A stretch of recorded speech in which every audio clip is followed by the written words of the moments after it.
வணக்கம். இந்த வீடியோவில் ஜியு போப் பற்றிய குறிப்புகள் பார்க்க போகிறோம். ஜியு போப் ஒரு ஐரோப்பியர். அதே மாதிரி வீரமாமுனிவர், ஜியு போப் இவங்கெல்லாம் அந்த காலத்தில் எதற்காக இந்தியா வந்தாங்க அப்படின்னு கேட்டோம்னா, அவங்க சமயத்தை எல்லா பக்கமும் பரப்பணும் அப்படிங்கிற நோக்கத்துக்காக தான் இந்தியா வர்றாங்க. வந்தவங்க நம்முடைய தமிழ் நூல்களை படித்து, சங்க இலக்கிய நூல்கள், அன்னைக்கு கரண்ட் இலக்கிய நூல்கள் எல்லாத்தையுமே படித்து அதிலிருந்த சுவையை உணர்ந்து இதையெல்லாம் உலகம் பூரா கொண்டு போகணும் அப்படிங்கிறதுக்காக நிறைய பங்கு அளிச்சுக்கிறாங்க. அதுதான் இந்த வீடியோவில் நம்ம பார்க்க போகிறோம். ஜியு போப் பார்த்திங்கன்னா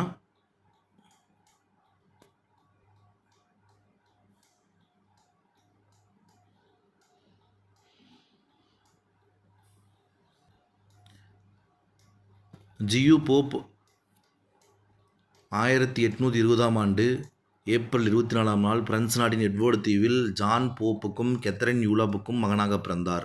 அவங்க பெற்றோர் மிகச்சிறந்த கல்வியாளராக இருந்ததுனால நல்ல ஒழுக்கத்தை போற்றி நல்ல கல்வியும் ஜியு போப்புக்கு அவங்க கொடுத்துருக்காங்க.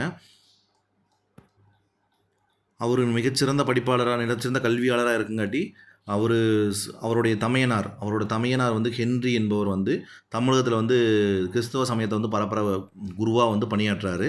அவரோடு சேர்ந்து இவரும் சரி நம்மளும் போய் நம்ம சமயத்தை பரப்பலாம் அப்படின்ட்டு தமிழ்நாட்டுக்கு வர்றாரு.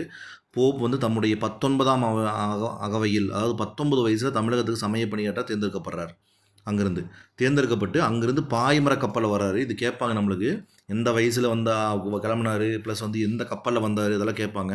பாய்மர கப்பலில் சென்னை சேர்றதுக்கு அவருக்கு 8 திங்கள் ஆச்சு, அதாவது 8 மாதம் ஆச்சுன்னு சொல்கிறாங்க. 8 மாதத்தில் வர்ற வழியில் கம்மன் இருக்காமல், அதாவது சும்மா இருக்க முடியாமல் அவர் என்ன பண்ணுறாருனா தமிழ் நூல்களையும் வடமொழி நூல்களையும் படிக்கிறார். இது எக்ஸாமில் கேட்பாங்க, எந்த நூலில் படித்தார் அப்படின்னு. தமிழ் நூல்களையும் வடமொழி நூல்களையும் படித்தார். சரிங்களா. தமிழகம் சேர்றதுக்கு 8 மாதம் ஆகுது. அந்த 8 மாதம் கேப்பில் என்ன பண்ணுறாரு அப்படின்னு கேட்டிங்கன்னா, தமிழ் நூல்களையும் வடமொழி நூல்களையும் படிக்கிறார்.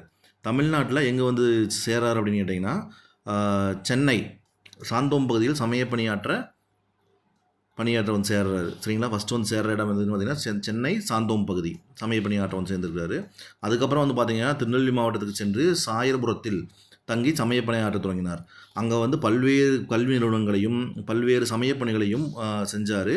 அந்த பல்வேறு கல்வி நிலையங்களில் கிரேக்கம், லத்தீன், எபிரேயம் முதலிய மொழிகளையும் கற்றுத்தர ஏற்பாடு செய்தார். இதையும் எக்ஸாமில் கேட்கணும்னு வாய்ப்பு இருக்குது. கிரேக்கம், லத்தீன், எபிரேயம், இதை 3 ஞாபகம் வச்சுக்கோங்க. சரிங்களா. கல்வி நிறுவனங்களில் கிரேக்கம், லத்தீன், எபிரேயம் போன்ற நூல்களை மொழிகளை கற்றுத்தரக்கு ஏற்பாடு செய்கிறாரு. அதே சமயத்தில் கணிதம், அறிவாய்வு, மொய்யறிவு, தத்துவம் ஆகியவற்றை கற்பிக்கும் கல்லூரி ஆசிரியராகவும் யார் பணியாற்றா, நம்ம ஜியு போப் பணியாற்றுறாரு. அதுக்கப்புறம் திருநெல்வேலி மாவட்டம் சாயபுரத்தில் 1842 1848 வரை கல்விப்பணியும் சமயப்பணியும் ஆற்றிய போப் இங்கிலாந்துக்கு செல்கிறார். அங்கே போய் 1850 திருமணம் செய்து கொண்டார். தம் மனைவியுடன் மீண்டும் தமிழகம் தஞ்சாவூரில் சமயப்பணியாற்ற தொடங்கினார். ஃபஸ்ட்டு வந்தது சென்னை சாந்தோம் பகுதி, ரெண்டாவது வந்துக்கிறது தஞ்சாவூர் பகுதி. சரிங்களா. இங்கே தஞ்சாவூர் பணியாற்ற தொடங்கிய 8 ஆண்டு காலத்தில் தஞ்சாவூரில் அப்போ 8 ஆண்டு காலம் பணியாற்றாரு. புறநானூறு முதலான சங்க நூல்களையும் நன்னூல் முதலான இலக்கண நூல்களையும் பயின்றார். திருக்குறள், திருவாசகம், நாலடியார் முதலிய இலக்கிய நூல்களை பலமுறை படித்து அவற்றின் நயங்களை உணர்ந்தார். அவற்றை ஆங்கிலத்தில் மொழிபெயர்த்து விட்டால் மேலை நாட்டவர்கள் அறிந்து பயனாற்றுவர் என்னும் உயர்ந்த எண்ணத்தோடு அம்முயற்சியில் ஈடுபட்டார். இந்தியன் சஞ்சிகை, இந்தியாவின் தொல்பொருள் ஆய்வு முதலான ஏடுகளில் தமிழ் மொழி பற்றிய ஆராய்ச்சி கட்டுரைகளை எழுதினார். அக்கட்டுரையில் புறநானூற்று பாடல்களும் புறப்பொருள் வெண்பாமாலை திணை விளக்கங்களும் தமிழ் புலவர் வரலாறும் இடம்பெற்றிருந்தன. போப் உயர்ந்த பண்பாட்டுக்குரிய பொறுமை, சினமின்மை, நட்பு முதலானவற்றை விளக்கும் 600 செய்யுள்களை அறநூலிருந்து ஆய்ந்தெடுத்து தமிழ் செய்யுள் கலம்பகம், இது கேட்பாங்க நமக்கு எக்ஸாமில், தமிழ் செய்யுள் கலம்பகம் என்னும் நூலாக தொகுத்ததோடு அந்த பாக்களுக்கு விளக்கமும் தந்துள்ளார். சரிங்களா. இது இம்பார்ட்டன்ட். இதில் சொல்லிக்கிறதெல்லாம் ரொம்ப முக்கியமான பாயிண்ட்ஸ் இருக்குது. இதை ஒரு 2 டைம் 3 டைம் இந்த வீடியோவை கண்டினியூஸாக பார்த்தீங்க அப்படின்னா உங்களுக்கு ஈஸியாக புரிஞ்சுக்கும். ஜியு போப் பார்த்தீங்க அப்படின்னா தான் படிக்கிறப்பவே அதனுடைய ஆசிரியராகவும் விளங்கினார். போப் தமிழை கற்கும் காலத்திலேயே நூலாசிரியராகவும் விளங்கினார். சரிங்களா. இலக்கணத்தையும் நன்கு அறிஞ்சு கொள்கிறார். சரிங்களா. வினாமுடையில் இவர் என்ன பண்ணிக்கிறாருன்னா, இலக்கண நூல்களை வினா விடை முறையில் அமைத்த 2 இலக்கண நூல்களை அவர் எழுதியிருக்கிறார். சரிங்களா. பெரியவர்கள் கற்கும் வகையில் இலக்கண நூலொன்றையும் படைத்துள்ளார். அதாவது சின்ன பசங்க படிக்கிற மாதிரி வினாவிடை முறையில் வந்து இலக்கண நூல் அமைச்சது யாருன்னு கேட்பாங்க. G U Pope. பெரியவர்கள் கற்கும் முறை இலக்கண நூலையும் எழுதியிருக்கிறார். மேலை நாட்டவர் தமிழை எளிதில் கற்றுக்கொள்ளும் வரையில் தமிழ் ஆங்கில அகராதி, ஆங்கில தமிழ் அகராதி ஒன்றையும் போப் வெளியிட்டுள்ளார். தமிழ் வரலாற்று நூல்களையும் எழுதியுள்ளார். அடுத்தது வந்து பார்த்தீங்க அப்படின்னா 1858ஆம் ஆண்டில் உதகமண்டலம் சென்று அவர் பள்ளி ஒன்றை தொடங்கி அதன் ஆசிரியராகவும் பணியாற்றினார். இதுக்கப்புறம் தமிழ் தொண்டு அப்படிங்கிற ஹெட்டிங்கில் கொடுத்துருக்காங்க. நம்ம சொல்கிறது எல்லாமே தமிழ்நாடு அரசு புத்தகத்தில் டிஎன் டெக்ஸ்ட் புக் கொடுக்குற எடுத்து தான் நம்ம இங்கே வந்து தொகுத்து கொடுத்துட்ருக்கோம். தாயகத்துக்கு சென்ற போப் 1885 முதல் 1908ஆம் ஆண்டு வரை 23 ஆண்டுகளாக இங்கிலாந்து பல்கலைக்கழகம், இதை நோட் பண்ணிக்கங்க, இங்கிலாந்து பல்கலைக்கழகம் தமிழ் தெலுங்கு கற்பிக்கும் பேராசிரியராக பணிபுரிந்தார். திருக்குறளை 40 ஆண்டுகள் படித்து சுவைத்த போப் அதனை ஆங்கிலத்தில் மொழிபெயர்த்து 1886ஆம் ஆண்டில் வெளியிட்டார். இதுவும் ரொம்ப ரொம்ப இம்பார்ட்டண்ட்டு, ரொம்ப முக்கியமானது. இது தாயகத்துக்கு சென்ற போப் என்ன பண்ணுறாருனா இங்கிலாந்து பல்கலைக்கழகத்தில் தமிழ் தெலுங்கு கற்பிக்கும் ஆசிரியராக வந்து பணியாற்றாரு.